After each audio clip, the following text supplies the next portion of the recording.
4. Will not let die. Debilitation and Inhuman Biopolitics in Palestine. All this gnawing at the existence of the colonized tends to make of life something resembling an incomplete death. Frantz Fanon, A Dying Colonialism. A Catalogue of Suffering. It is as yet unclear what the carnage in Gaza from the summer of 2014 will be known as, remembered as, or named, and it may remain unclear for quite some time. The tally is though ever, evolving. After 51 days of Operation Protective Edge, the United Nations reported that 2,131 Palestinians were killed during Israel's offensive, including 501 children. 70% were under the age of 12. A total of 244 schools were shelled, and another was used as a military base by Israeli soldiers. The Ministry of Health in Gaza recorded 10,918 people injured, including 3,312 children and 2,120 women. 22. Occupation through its explicit debilitation. It moves the argumentation about debilitation from the production of populations available for injury to the targeting of populations to be injured. How is the practice of maiming manifested? Medical personnel in both Gaza and the West Bank report a notable shoot-to-cripple phenomenon. Dr. Rajai Abu Khalil speaks of an increasing shift from traditional means, such as tear gas and rubber-coated metal bullets used to disperse protests, to firing at protesters, knees, femurs, or aiming for their vital organs. In Gaza, the Israeli Defense Forces used flechette shells. While these are not expressly forbidden under international humanitarian law in all circumstances, nevertheless, they are considered inappropriate for densely populated areas because they explode upon impact into thousands of tiny steel darts. As a continuity and intensification of the practice of breaking the arms of stone throwers in the First Intifada, shoot-to-cripple attempts to preemptively debilitate the resistant capacities of another Intifada, the next Intifada. What is often claimed by the Israeli Defense Forces, IDF, as a let-live praxis, understood in liberal terms as less violent than killing, and thus less sensational and more under the radar, shoot-to-cripple appears on the surface to be a humanitarian approach to warfare. Another manifestation of this purported humanitarianism is the example of the roof knock, a preliminary assault on structures to warn residents to evacuate, sometimes happening no less than 60 seconds before a full assault. Roof knocks were insufficient, however, when disabled Palestinians with mobility restrictions were unable to escape the bombardment of the Mubarak Philistine care home for orphans and handicapped in Gaza's Beit Lahia district. 3 disabled residents died. These were not mobile residents. The capacity of mobility circumscribes the utility of the roof knock, though the humanitarian intention of a 60-second warning, a short, stingy temporal frame, is dubious. Civilians in Gaza were also alerted to impending airstrikes through phone calls and texts, often misdirected to the wrongly targeted households. This purportedly humanitarian practice of warning Gazans of impending strikes with phone calls appears more like a reminder of how powerless they are given the control that Israel has over the telecommunication networks in the West Bank and Gaza. As the research of Helga Tawil Suri on digital occupation documents, telecommunication companies owned and operated by Palestinians are routed through servers in Israel. 17. The Palestinian human rights organization AI Mezan documented at least 10,589 houses damaged or destroyed, of which 2,715 were completely flattened. Later reports state 18,000 homes were destroyed, including high-rise apartment buildings, 8 hospitals, resulting in 6 being taken out of service, 46 NGOs, 50 fishing boats, 161 mosques, and 244 vehicles were also hit. In September 2014, 80% of Gazan families had no means to feed themselves and were completely dependent on aid. Amnesty International reported that at least 13 health facilities and 84 schools were forced to close. Doctors Without Borders, Médecins Sans Frontières had difficulty reaching populations that needed assistance given the severity of the bombing, fuel shortages that grounded more than half of the ambulances, and depletion of supplies. A number of hospitals were damaged, contravening the Geneva Convention, which considers civilian hospitals to be protected during wartime. Gaza City's El Wafa Rehabilitation Center in Shijaya was targeted at least 6 times and has been severely damaged. Its 15 disabled and elderly patients finally managed to be evacuated. This is what is meant by the residents of Gaza being under siege, a commonly used refrain that obscures much of this detail. I have resorted here to a somewhat polemical deployment of empirical information, in part to counter this tendency to cloak the specifics of the occupation. Gaza is also claimed to be the most densely populated place on Earth, and also the world's largest open-air prison. Belying these tidy descriptions are what Alan Feldman calls the new forms of imagery, discourse, war, security, and state rights being carved out of the bent backs of Palestinian civilians. Among the biopolitical aspects I have been tracking are the permeating relations between living and dying that complicate Michel Foucault's foundational mapping, in this case, the practice of deliberate maiming. I argue that the Israeli state manifests an implicit claim to the right to maim and debilitate Palestinian bodies and environments as a form of biopolitical control and as central to a scientifically authorized humanitarian economy. I further demonstrate the limitations of the idea of collateral damage that disarticulates the effects of warfare from the perpetration of violence. Finally, I note that the policy of maiming is a productive one, through the profitability of what I call a speculative, rehabilitative economy. This final chapter takes the biopolitics of debilitation to its furthest expanse, looking at how the population available for injury is capacitated for settler colonial. What happened in the summer of 2014 was preceded by much of the same during earlier periods. During the first Intifada, the human rights organization AI Hack produced a comprehensive report titled Punishing a Nation: Human Rights Violations During the Palestinian Uprising, December 1987, December 1988. This document contains extensive evidence of both the intent and the effect of Israeli practices of injuring and maiming. Media accounts outline then Defense Minister Yitzhak Rabin's discussion of starting the use of plastic bullets to increase the number of wounded among those who take part in violent activities, but not to kill them. Violent activities is the term most often used for political demonstrations or rock throwing. Statistics from the United Nations Relief and Works Agency, UNRWA, reported by the Jerusalem Post on September 27, 1988, Mark Sharp, increases in injuries after the introduction of plastic bullets. Al-Haq's report includes affidavits from individuals describing incidents of arbitrary and unprovoked beatings unlinked to protest activity, cites the West Bank database. Project report of 1987 detailing the widening of the opening of fire from life-threatening situations to opening fire as part of deterrence, shooting first at an 80-degree angle in the air, and then, with intent to injure, at the legs, notes that the Israeli Army radio confirms using special bullets intended to injure while reducing the risk of killing. Follows debates in the Jerusalem Post about concern regarding the illegality of using certain bullets to increase injuries among Palestinian protesters. Documents further reportage in the Jerusalem Post regarding the illegality of breaking someone's arm even if they had violated the law, notes the inappropriateness of high-velocity bullets and assault rifles with high muzzle velocity, which, as reported by Haaretz, causes the bullets to spin around inside the victim's body, damaging the internal organs.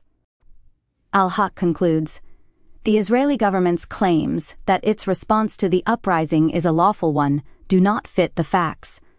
The assertion that the cases of illegality are mere exceptions to the rule cannot stand when seen against a wealth of documented examples showing savage behavior by the army on a regular basis.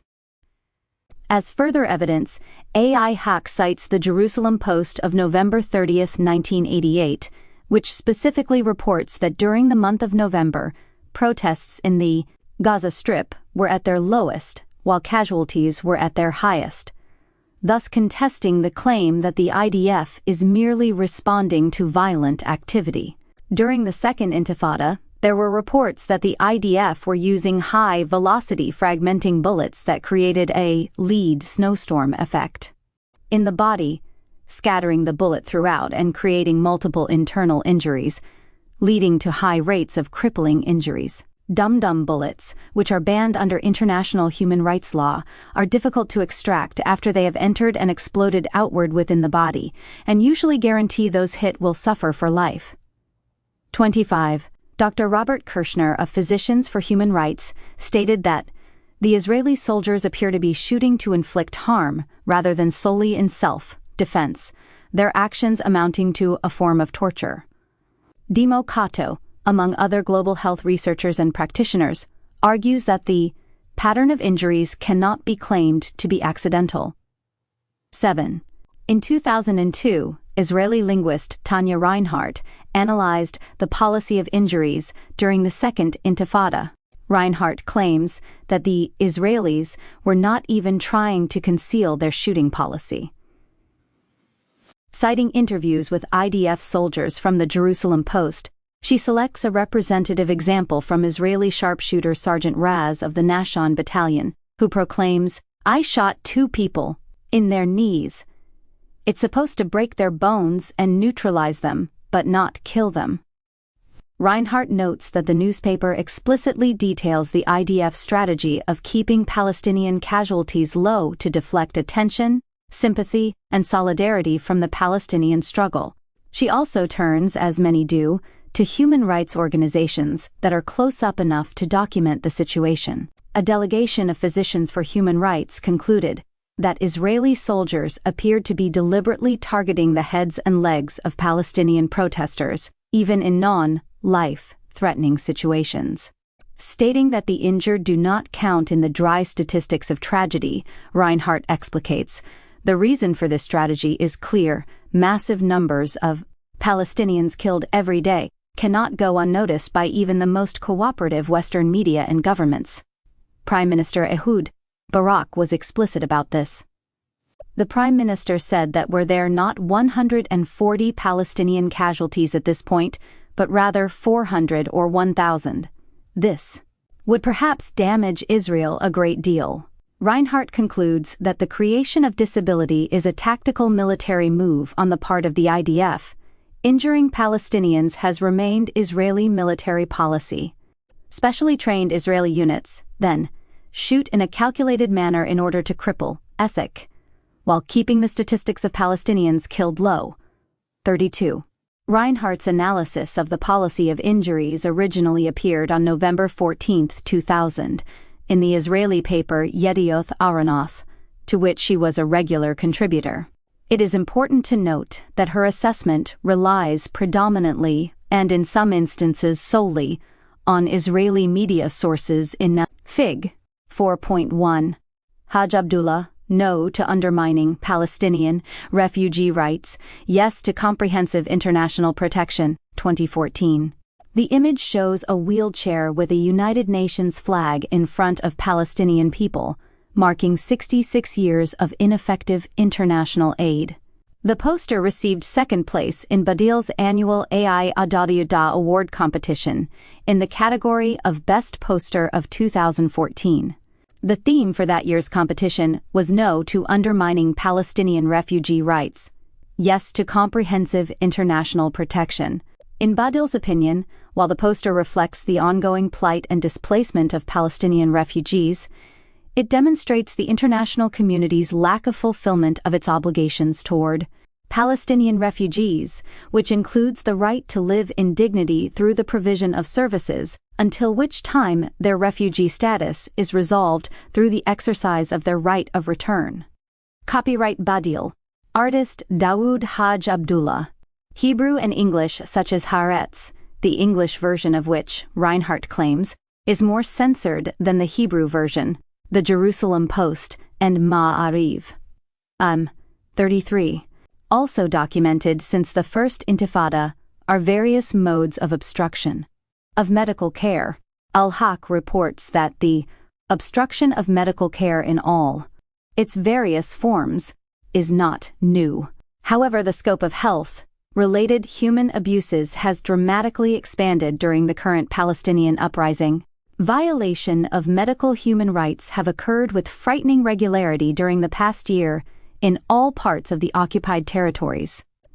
The obstructions include blocking ambulances and cars, transporting the sick and injured, raiding hospitals and clinics, denying medical teams access to areas under curfew, withholding medical treatment from prisoners, and deprioritizing the right of the wounded to medical treatment.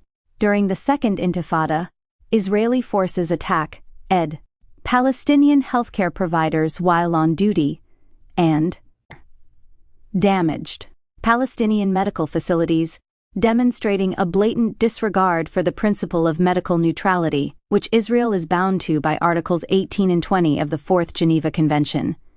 The Palestinian Red Crescent Society, PRCS, the main provider of emergency medical care in Palestine, reported 174 documented attacks on its ambulances during a period of approximately 18 months from September 2000 to March 2002, damaging 78 out of 100 total available ambulances. Additionally, it reported 166 attacks on emergency medical technicians and heavy machine gun fire hitting the PRCS headquarters. Another health-related section of the Fourth Geneva Convention, Article 17, prohibits obstructing the passage of patients. In other words, delaying or preventing access to medical facilities, a quotidian occurrence even in non-bombardment times due to Israel's checkpoint regime. The Israeli government's disregard for international human rights laws in Gaza and the West Bank, over time, has led to the large-scale destruction of the developing health system, the inability of local and international healthcare providers to perform their duties, and a deterioration of the health conditions of Palestinians.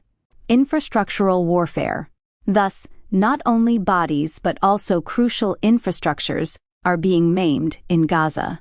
In Necropolitics, Achille Mbembe writes of the asymmetric war against infrastructure, or the war on life support, as he calls it, the war on life itself, on the state capacity to preserve and nourish life.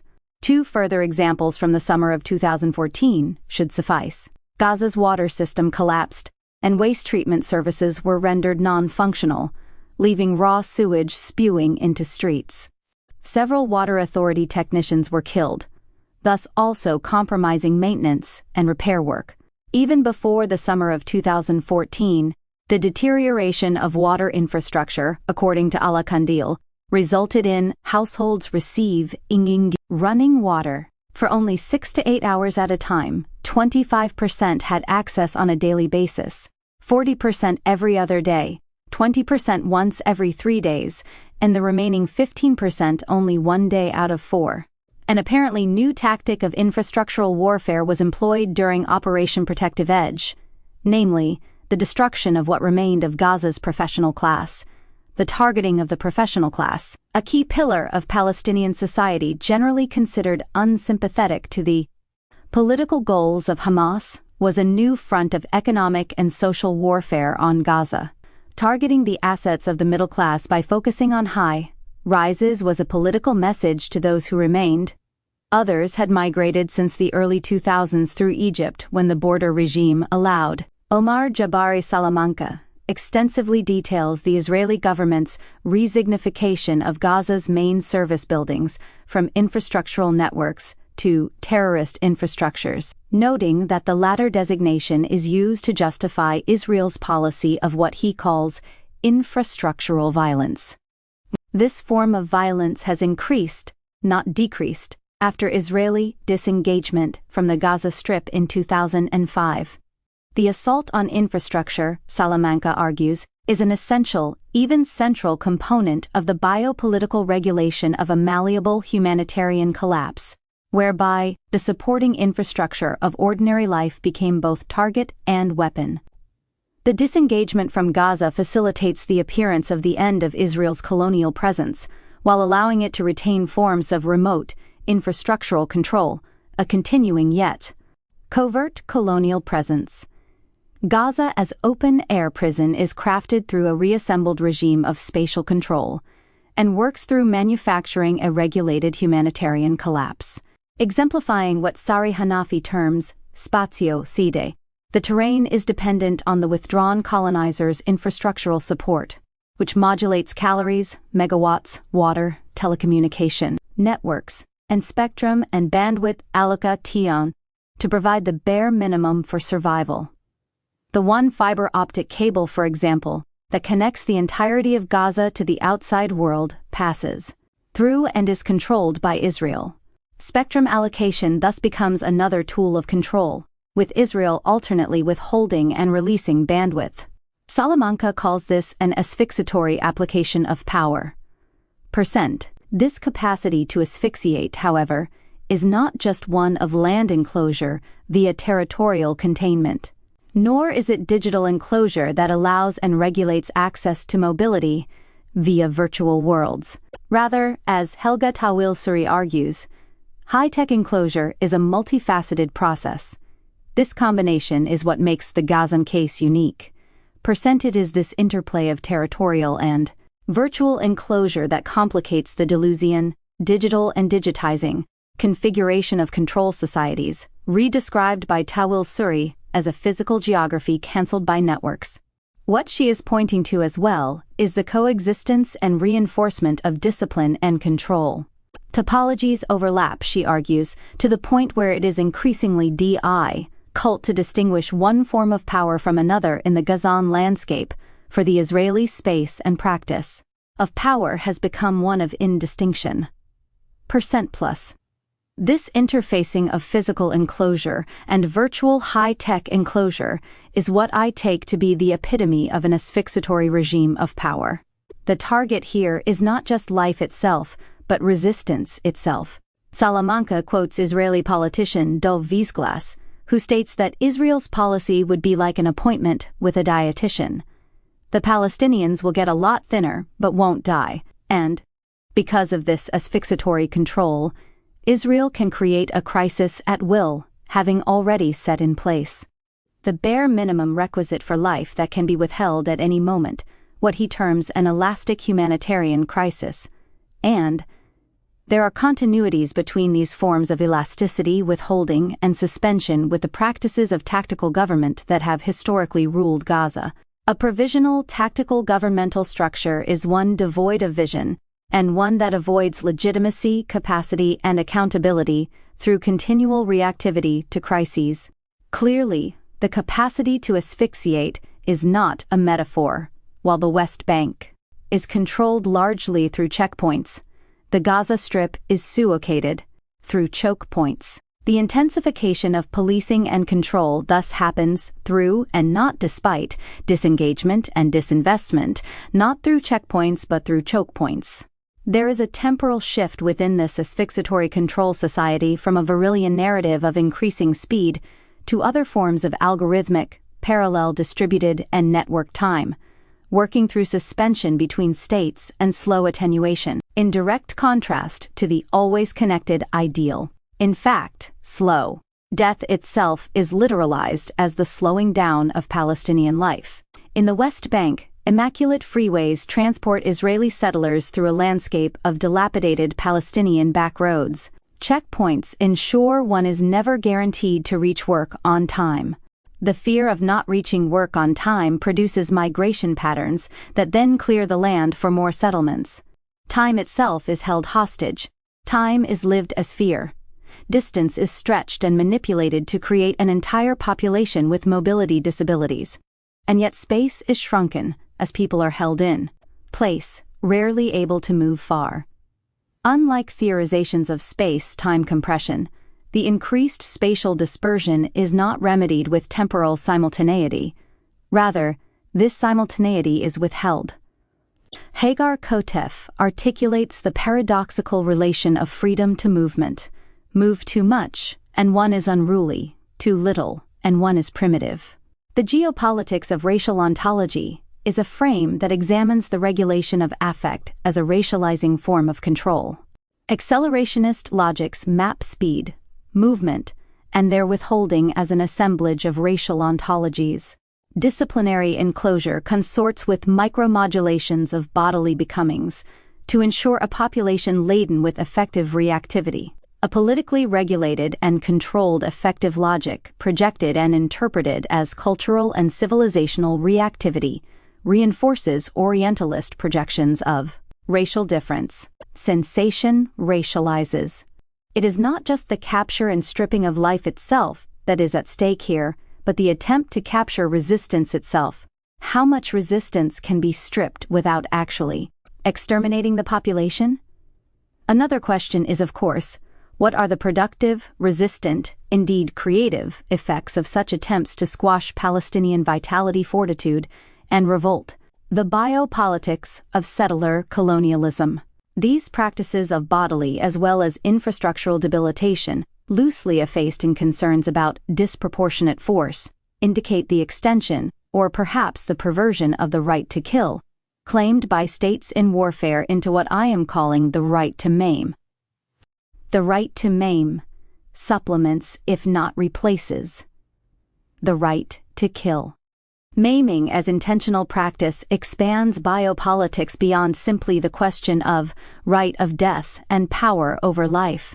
Maiming becomes a primary vector through which biopolitical control is deployed in colonized space, and hence not easily demarcated necro, as it is mapped in Mbembe's reworking of biopolitics. Mbembe discusses injury as a crucial element of enslavement. The slave is kept alive, but in a state of injury.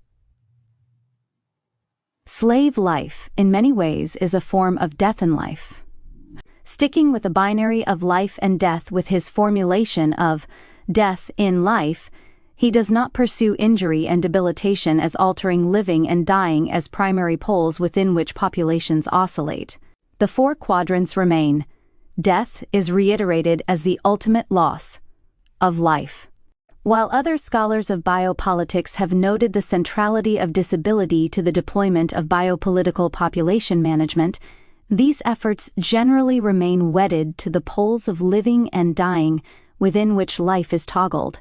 That is to say, while the distinctions between living and dying are often recognized through the cuts of race and the folds of overlapping population construction and management, maiming, debilitation, and stunting are relatively under-theorized components of these cuts and folds.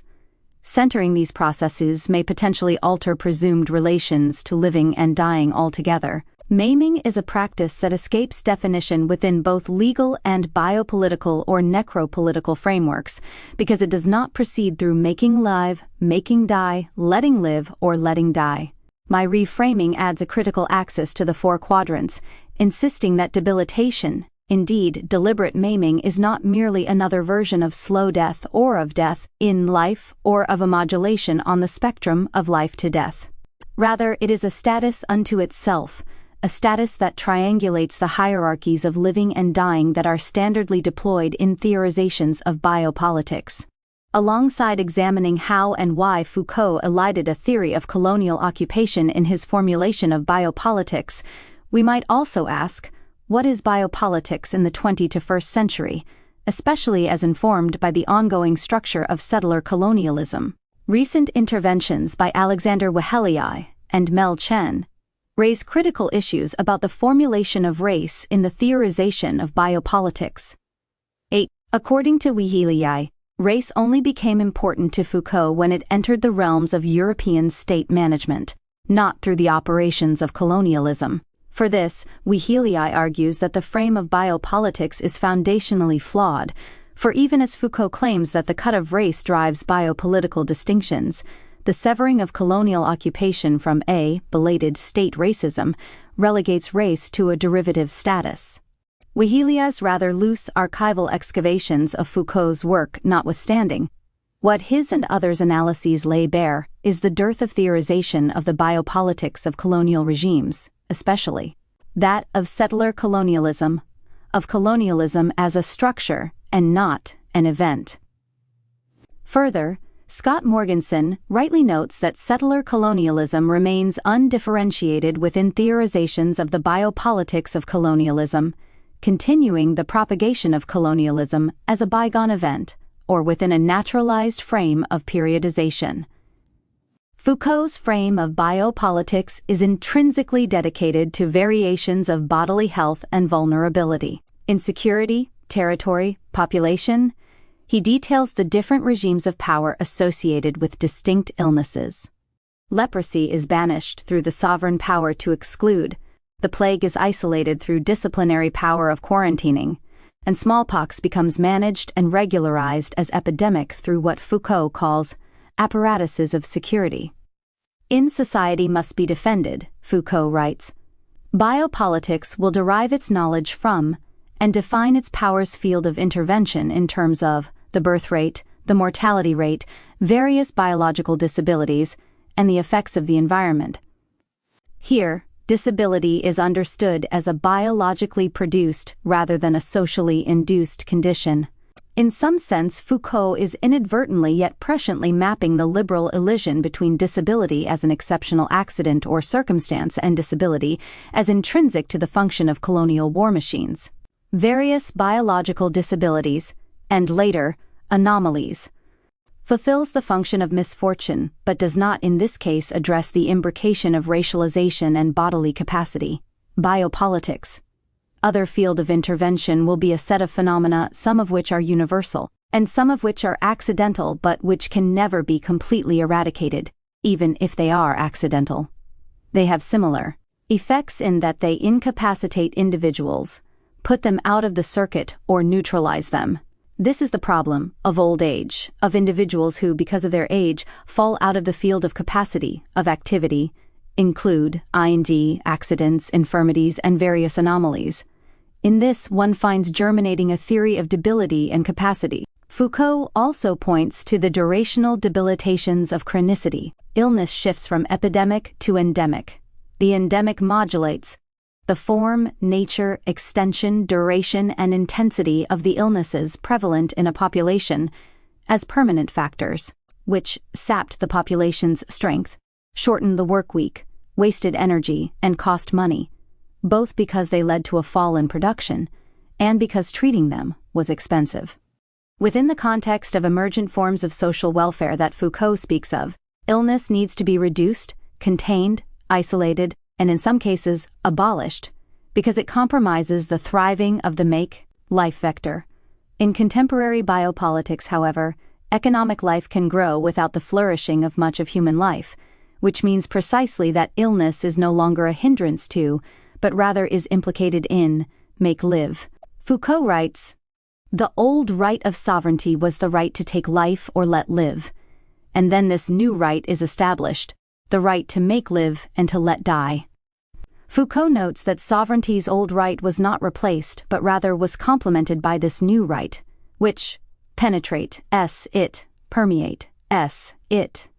Given the interpenetrations of sovereign and biopolitical power, mapping what forms the sovereign right to take life or let live are machinating is critical. The sovereign right to maim implicates all of the other vectors at once, make die and make live, because in some cases debilitation can be harnessed into compliant disability rehabilitation, as well as let live and let die, a version of slow death, a gradual decay of bodies that are both overworked and under-resourced. Maiming functions as slow but simultaneously intensive death to making, as targeting to maim is an accelerated assault on both bodily and infrastructural fronts. Different temporalities of living and dying labor here, a different modulation of time, and a reworking of the temporalities of biopolitics. The stretching of the horizon of life, what can bear life bear, and the finality of death into perverted versions of life seem and feel like neither life nor death, not even attenuated death. In this complication of the temporalities and processes, the speed of biopolitics turns not through distinctions between fast and slow, quick and languorous, but rather through the intensification and amplification of life itself and, in fact, resistance itself as a target of neglect, damage, and speculative rehabilitation. If slow death is conceptualized as primarily through the vector of let die or make die, maiming functions as will not let die, and its supposed humanitarian complement, will not make die. Maiming masquerades as let live when in fact it acts as will not let die. For example, the IDF policy of shooting to maim, not to kill, is often misperceived as a preservation of life. In this version of attenuated life, neither living nor dying is the aim. Instead, will not let die and will not make die replace altogether the coordinate make live or let die. It is not only the right to kill, but also the right to maim that is being exercised as the domain of sovereignty. What kind of sovereignty is being articulated when the right to kill is enacted as the right to maim, to target both bodies and infrastructure for debilitation? This element of biopolitics entails targeting for death but not killing. Israeli state practices of occupation and settler colonialism may well be rationalized through the conventional parameters of living and dying in Foucault's 4 quadrants of biopolitical management. The work of A.L. Weitzman, Shireen Sekali, and others has shown that the calories allowed into Gaza, the plotting of the number of deaths of Hamas members, the transit of fuel, materials, supplies, all of these parameters are mediated by expert language, algorithmic calculations, rational science, and framed in a discourse of humanitarian war. Thus, what I am explicitly arguing is that from the discursive and empirical evidence owered by Palestinians, this foundational biopolitical frame is a liberal fantasy that produces let live as an alibi for colonial rule, and thus indeed facilitates the covert destruction of will not let make die. It is from the vantage of the occupied, I argue, and not from state power or from the privilege of the occupier, that we must apprehend and contend with revising, challenging, in fact, the theorization of the violent mechanisms of biopolitical population creation and maintenance. How is will not let die expressed?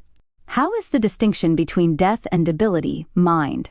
And how does the capitalization of this distinction occur while simultaneously obscuring the practices of deliberate maiming? The debilitation of the Gazan infrastructure is elaborated in the following statement from Maher Najjar, the Deputy General of Gaza's coastal municipalities' water utilities.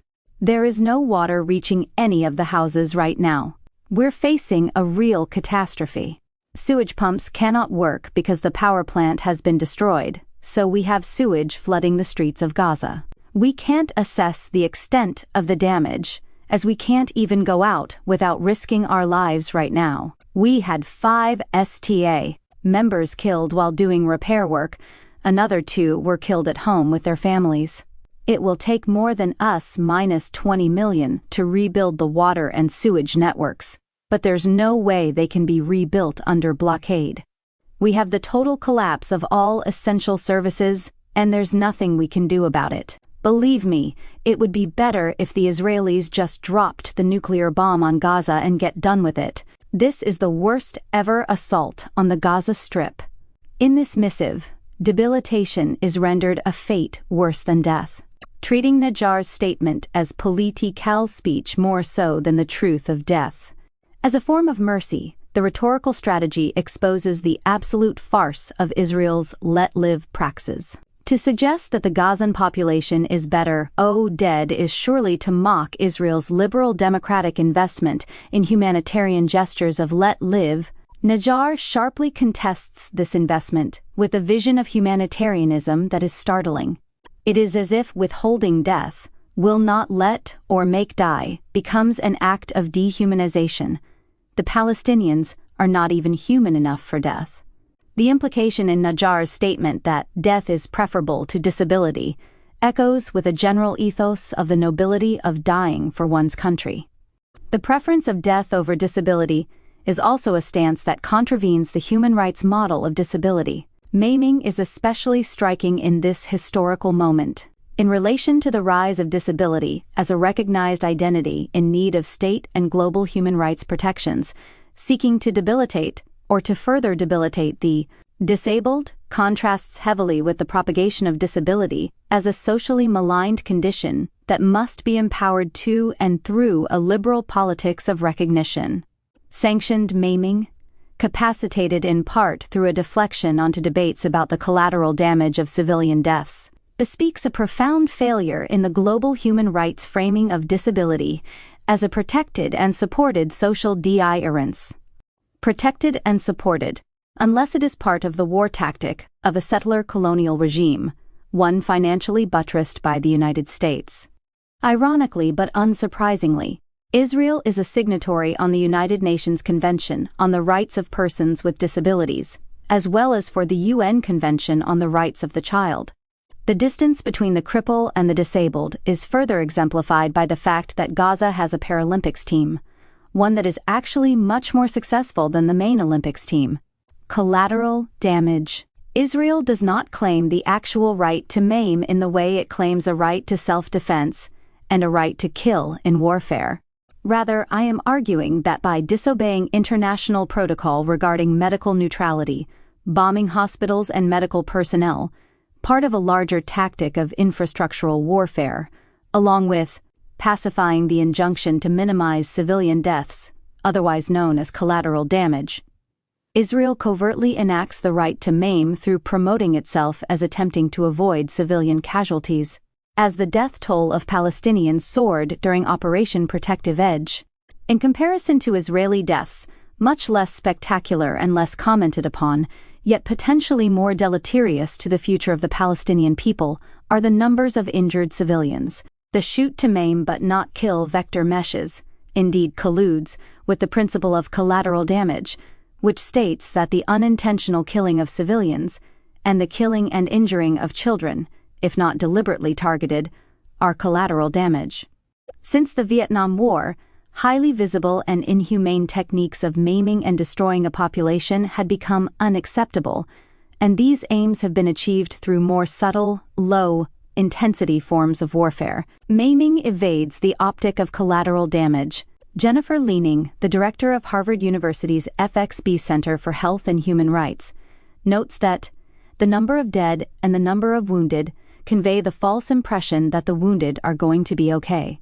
Further, the discourse of targeting people with disabilities as an illegitimate, inhumane, and often shock-worthy tactic, as reflected in the response of horror when the IDF bombed the Mubarak Philistine care home for orphans and handicapped, killing 3 disabled residents, is then available as a foil to obfuscate the tactic of targeting to debilitate. Numerous debates about collateral damage and intentional versus unintentional civilian deaths proliferated during the summer of 2014.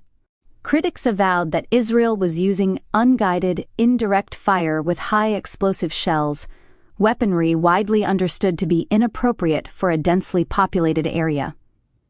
Nadia Abu el-Haj writes that Israel's allies proclaim that the Israeli army wages war with moral integrity. It doesn't target civilians, it never intends to kill them. It even warns Gazans when an attack is coming so they can get out of harm's way. Abu el-Haj dissects the discourse of unintentionality, arguing that most civilian deaths in urban counterinsurgency warfare may be unintentional, but they are also predictable.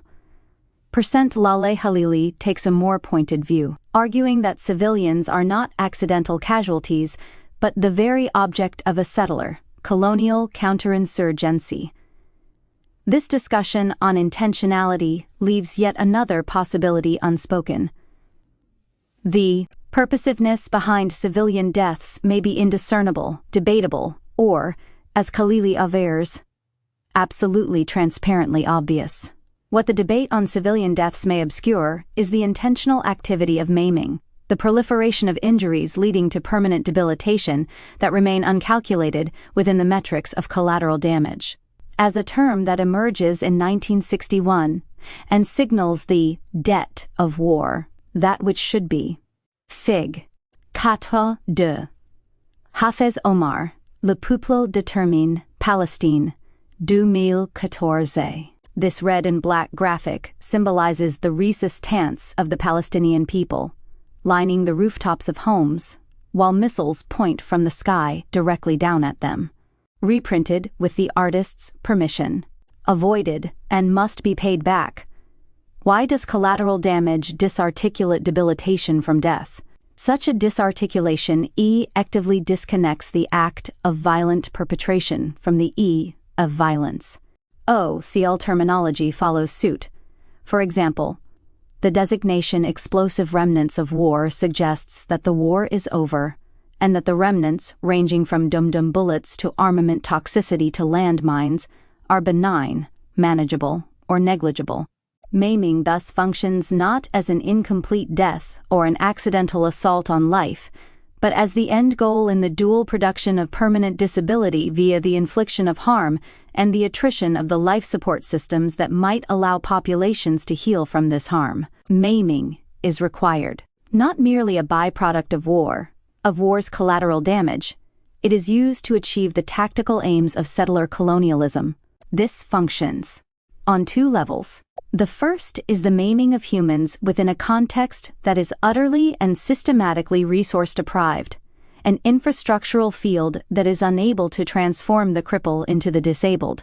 This point is crucial, for part of what gels the disabled body that is hailed by rights discourses is the availability of the process of cultural rehabilitation, that is, normalization practices that produce docile bodies.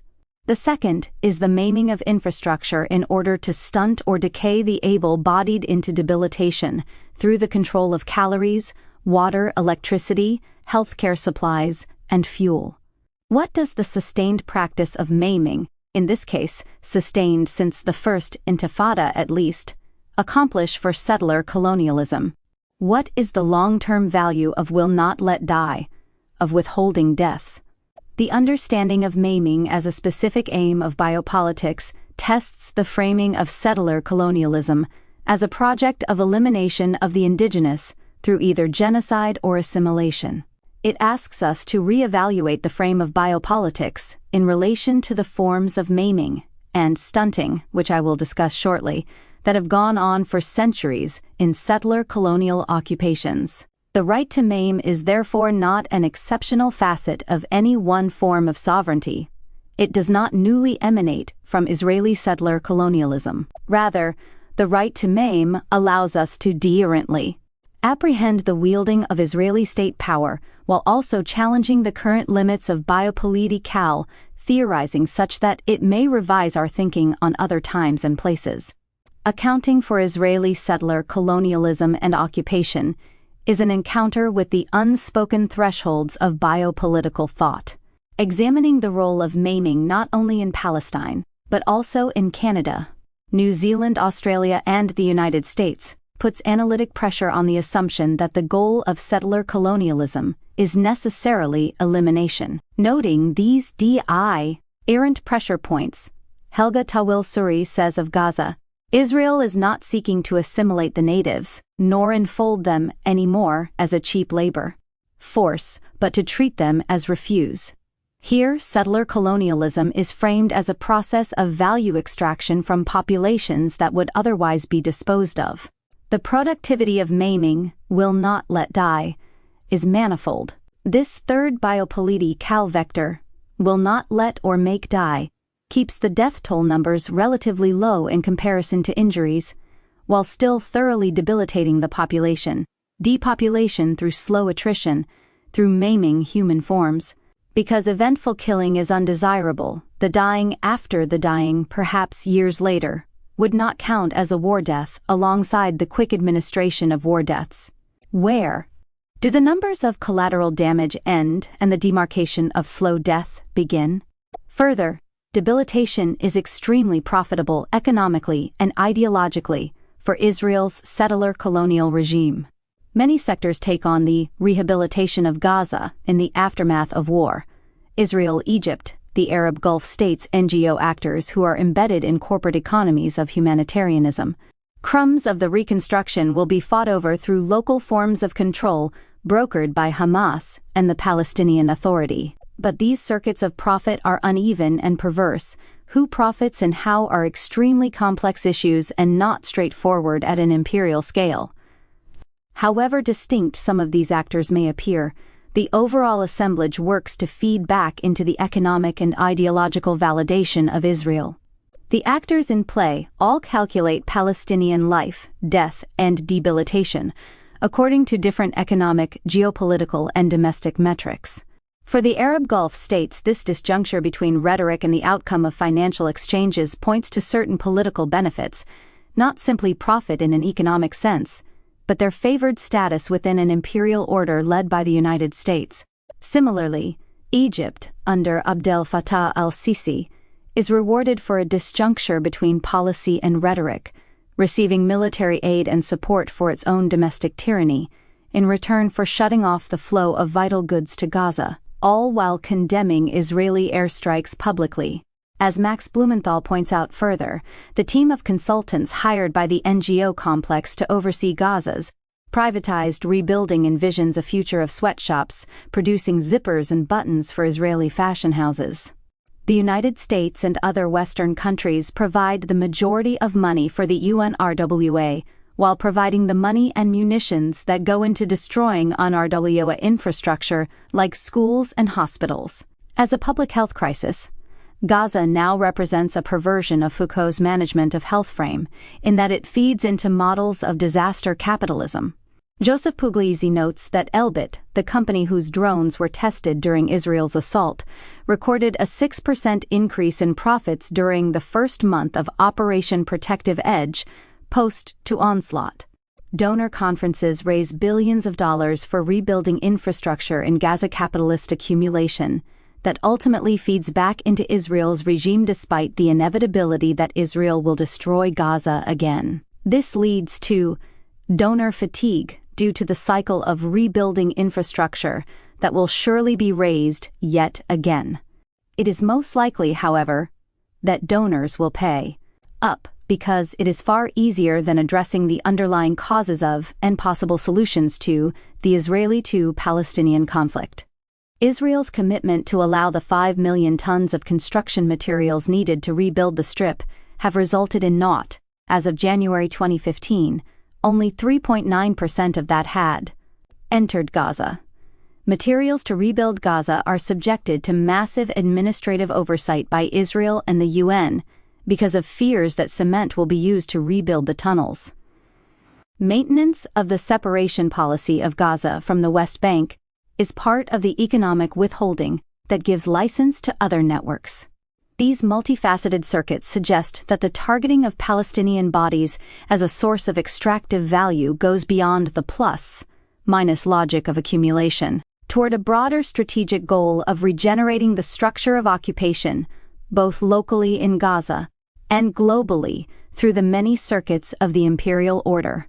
Given the economic profitability of the occupation to numerous actors who are ultimately beholden to the geopolitical and economic legitimation of Israel, it becomes even more urgent that resistance strategies such as BDS focus on disrupting the circuits of capitalist accumulation. Resistance strategies must also respond to Ilana Feldman's urgent call to break open the obscuring frame of humanitarianism and disrupt the cycle of destruction and rebuilding that ultimately regenerates the colonial situation. Anne Lamore concurs, the international donor community has financed not only Israel's continued occupation, but also its expansionist agenda, at the expense of international law, of the well-being of the Palestinian population, of their right to self-determination, and of the international community's own stated developmental and political objectives.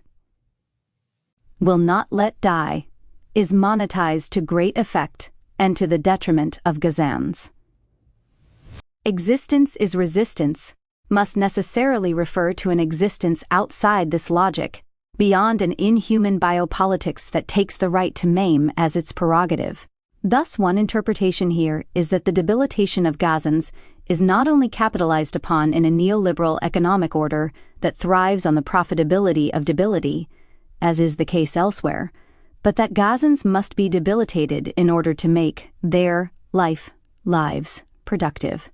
Perhaps differing from earlier colonial and occupation regimes where deprivation was distributed in order to maim yet keep labor alive, there is less need for Palestinian labor for Palestinian production. Rather, profit is derived from the dismemberment of reproduction, a function of capitalism without labor, in part because a massive increase in migrant labor has been used to offset the need for Palestinian labor. This inhuman biopolitics flourishes through and beside human populations. Economic life growing without human life. In this regard, we can say that along with the right to maim, Israel is also exercising a sovereign right to repair, one that reaps profit through a speculative withholding and distribution of rehabilitation that is tactical, conditional, and controlled through Israel's security doctrine. Prehensive biopolitics. There are interesting disavowals of the Gazan civilian death toll that may expose the logic that undergirds the right to maim. Take, for instance, Benjamin Netanyahu's transposition of the make-die vector from Israel onto Hamas.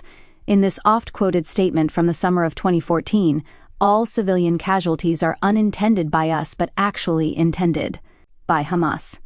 They want to pile up as many civilian dead as they can, because somebody said it's gruesome, they use telegenically dead Palestinians for their cause. They want the dead, the more the better. +%. Here, there is a tentative answer to the question, why not just make die? The act of make die is transferred to Hamas as a wish to let die. The anxiety generated by the term collateral damage, the more dead the better, is transformed into a favorable rather than damning equation. The statement, I suggest, serves as more than a ludicrous projection. Rather, it might actually reveal an investment in will not let die that grounds the justification for the right to maim. These words hint at a speculative rehabilitative approach that modulates when to let die, when to maim, and when to will not let die. Alan Feldman alludes to one reason why make die and even let die cannot usefully serve the mandate of the post-genocidal Israeli state. The alleged manufacture of telegenic death by the Palestinians implies their subjugated knowledge of genocidal truth that both attracts and threatens Netanyahu. For in a Euro-American public sphere acculturated to the Holocaust, Palestinians become more attractive and rhetorically persuasive when dead than when alive, when televisually spiritualized rather than when protesting or resisting or simply enduring intractable prison house materialities. Netanyahu attacks telegenic death because he fears the population bomb of Palestinian dead and wounded, wherein they become symbolic Jews. Plus, given the prohibition and value of dead Palestinians that Feldman maps in his analysis, then it is worth examining the repeated claim that will not let die 147. Gaza will be uninhabitable by the year 2020.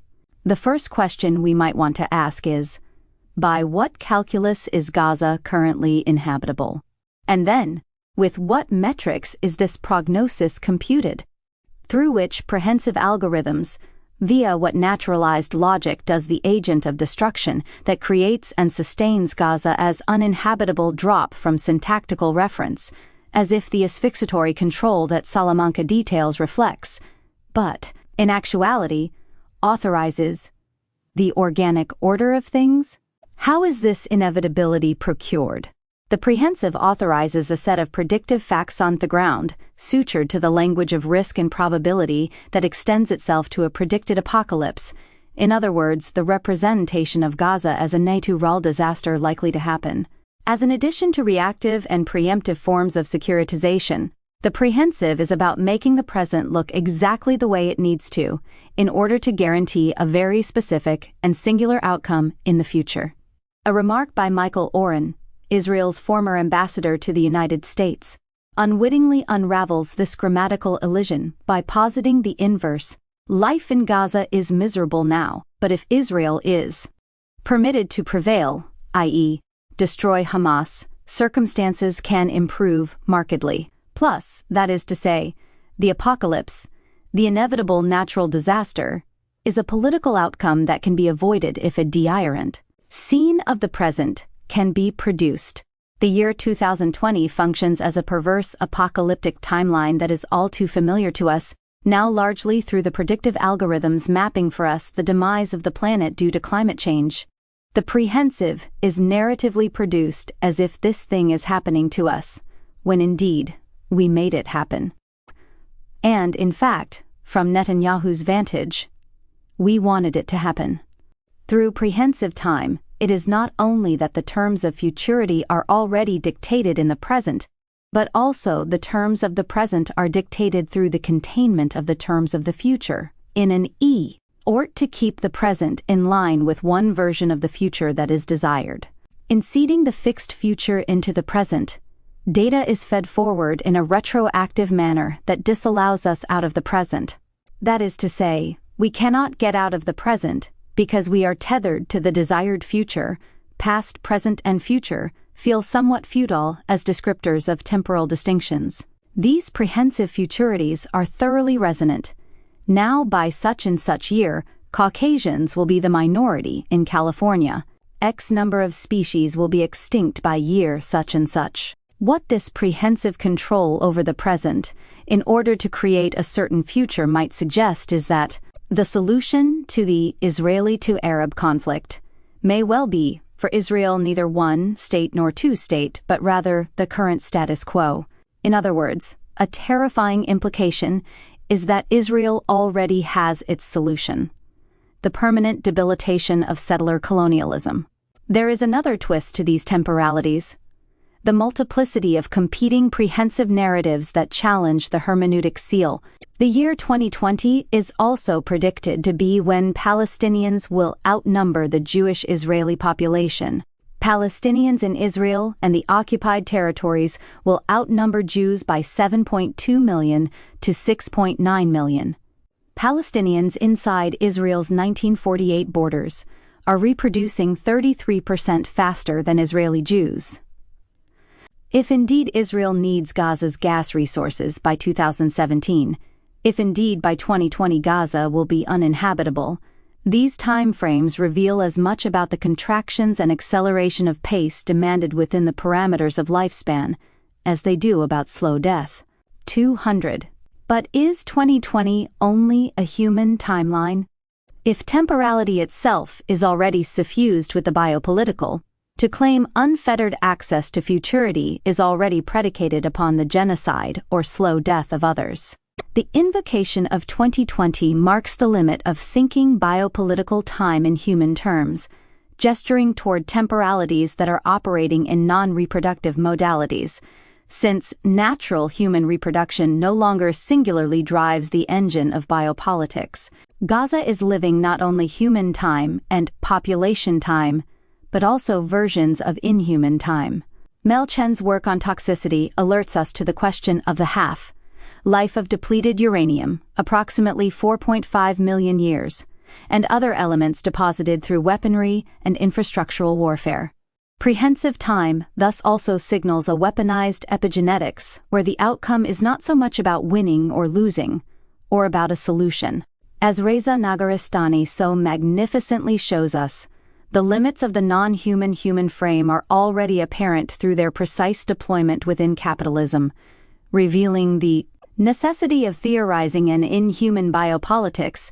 The non-human, post-human, and inhuman are thoroughly amenable to the circuits of capitalism that inform biopolitical power. Maiming is also necessary for exploiting the project of verticalization that Eyal Weizmann details. For Weizmann, verticalization happens through the production of expanded Israeli military space through three-dimensional renderings of air, ground, and underground entities, legitimizing Israeli rule through the colonization of space and time. Verticalization is the manufacturing of depth. As Stephen Salaita writes in Israel's Dead Soul, interiority is accorded to the Jewish-Israeli subject through the production of depth, of history, of archaeology, of presence. Through debilitating practices of maiming and stunting, Palestinians are further literalized and lateralized as surface, as bodies without souls, as sheer biology, thus rendered non-human, part of creating surface economies of control, and captured in non-human temporal calculations. No future. Palestinian children in Gaza are on what the Israeli military leadership has called a starvation diet. You have almost 80% of Palestinian children living on less than $1 a day. They're at levels of what we would call poverty and extreme poverty, with extensive food insecurity. That's just another way of saying that most Palestinian children in Gaza go to bed hungry every day, so their caloric intake has been significantly reduced since the siege began within the last 7 years. In addition to the reduced number of calories they take in, the kind of nutrients they're getting is also decreased. So what we see is this medical phenomenon called stunting, which results in lower birth weights for Palestinian children. Their average birth weight is going down. Their height and weight are below what you would consider basic international norm values for children that age. Dr. Jess Ghanem quoted in Said and Zaria, "Gaza's kids affected psychologically, physically by lifetime of violence."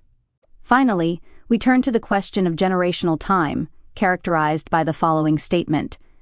Palestinian children in Gaza are exposed to more violence in their lifetime than any other people, any other children, anywhere in the world. And yet, Palestinian trauma is classified into impossibility through an assemblage of laws, policies, narratives, symbols, and practices that named trauma and suffering of the dispossessed with colonial terminology. This terminology demeans Palestinians as present, absentees, security threats, and demographic threats. 107 numerous studies have documented the ongoing effects on Gazan children subject to arrests, assaults, home invasions, witnessing of deaths, and the loss of familial and community infrastructure. The psychological impact on children has been deemed a form of continuous PTSD, while the Israeli policy of the calorie regulation or the starvation diet has led to what medical practitioners call stunting. 109 exposure to white phosphorus in Operation Cast Lead and ground contamination from radioactive materials in Israeli bombs have led to increases in birth defects. Nadera Shalhoub Kevorkian contends that children are now one of the main targets of the FIG 4.3. Carlos Latouf, Gaza, 2008, Brazil. Reprinted with the artist's permission. Israeli state. In large part because they are produced as always already terrorists and rendered non-human. Orts from human rights organizations to place the IDF on a United Nations list of serious violators of human rights because of the deaths of more than 500 children and the injuries of at least 3,300 during the siege of 2014 have been fraught and apparently stalled due to political pressure from the Israeli state. Once again, this is not a recent development. Research suggests that children became a prime target during the second year of the First Intifada. Reports from UNRWA and the Jerusalem-based Palestine Human Rights Information Center, FRIC, document that more than 41,000 children aged 16 or younger had been treated for gunshot wounds, injuries from beatings, and exposure to tear gas between 1987 and 1992. In 1992, GCMHP reported that 89% of a random sample of 1,564 children between the ages of 8 and 15 had experienced raids by Israeli soldiers into their homes. 45% were subjected to beatings. During the middle of the First Intifada, UNRWA reported a decline in the number of child fatalities due to Israeli gunfire and a sharp increase in the number of injuries. Studies from the Second Intifada start recording the somatization of trauma and other mental health issues among the young. Samir Kuta and Ayad El-Sarraj have observed that Palestinian children have become laboratories for the study of the relationship between trauma and violence, conflict, and children's well-being during war.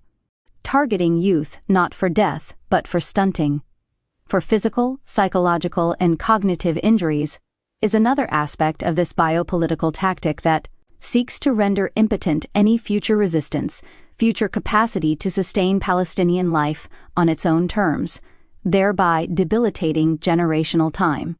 It is especially cognitive and psychological injuries that have long-range traumatic effects that potentially debilitate any resistant capacities of future generations. It is worth stating an obvious but perhaps unremarked upon qualification here. This is a biopolitical fantasy, that resistance can be located, stripped, and emptied. Resistance itself becomes an implicit target of computational metrics, how to measure, calculate, and capture resistance. But not only is biopolitical control a fundamentally productive assemblage, the ontological irreducibility of resistance itself is fundamentally elusive. Samara Esmeir, writing of Israel's experimental wars in Gaza, claims that Gaza has become the literal testing ground for Israel's various experiments. As an occupying power, Israel transformed Gaza into such a laboratory by imposing on it different forms of confinements culminating in the siege imposed and maintained. Since 2000, and 6.7 military technologies are tested in real-to-life situations, on the ground, and marketed as such. In the quest for complete air, space, and ground control, a thoroughly saturated economy of spatial and temporal control, what are the terms of Gaza as laboratory? Is Gaza an experimental lab for the production, maintenance, and profitability of biopolitical debilitation? Is Gaza an experiment in mining the infinite potentialities of the schisms between death and debility? Not a death camp, but a debilitation camp. And the potentiating of non-human time. And yet, labs and even many jails have better living conditions than those to which Palestinians in the Gaza Strip are subjected. Gaza emblematizes the profitability of a speculative rehabilitative economy where debilitated bodies are more valuable than dead ones because it keeps bodies in capital circulation, not as weakened, docile laborers, but as parts that are modulated with forms of life and their variegated temporalities. Maiming is a requirement for this economy, whereby settler colonialism is naturalized through a focus on the status and regulation of occupation. I offer this analysis in the spirit of what Jordana Rosenberg has hailed an anti-Zionist hermeneutic, one that insists on speaking the reality of debilitation as another form of biopolitical governmentality. It is an anti-Zionist hermeneutic that seeks neither to exceptionalize Palestine nor to render it visible through containment in a comparative frame, but to understand intensifications of biopolitical modes of control that are continuous and resonant with historical modes and, indeed, across contemporary geopolitical spaces. Palestine in this sense provides an epistemological blueprint, one that opens up the connective tissue between regions, regimes of power, sites of knowledge production, historical excavations, and solidarity struggles for liberation. Rather than an exception, writes Michael Hart, we can see Palestine and the struggles of Palestinians as exemplary, a lesson and inspiration for those fighting back around the world. Connecting Palestine to struggles elsewhere, Hart argues that 4 rubrics of enclosure link deterrent, geopolitical sites, indebtedness, mediatization, securitization, and representation. This brief schema is perhaps one entree into conceptualizations that neither exceptionalize Palestine nor minimize the role of the Israeli occupation in legitimating geopolitical technologies of securitization and sovereignty around the globe. An anti-Zionist hermeneutic recognizes the current shifting conditions in the U.S. Academy, historically relatively foreclosed, as the writings of Edward Said remind us, for the possibility of genuine debate about what he called the question of Palestine.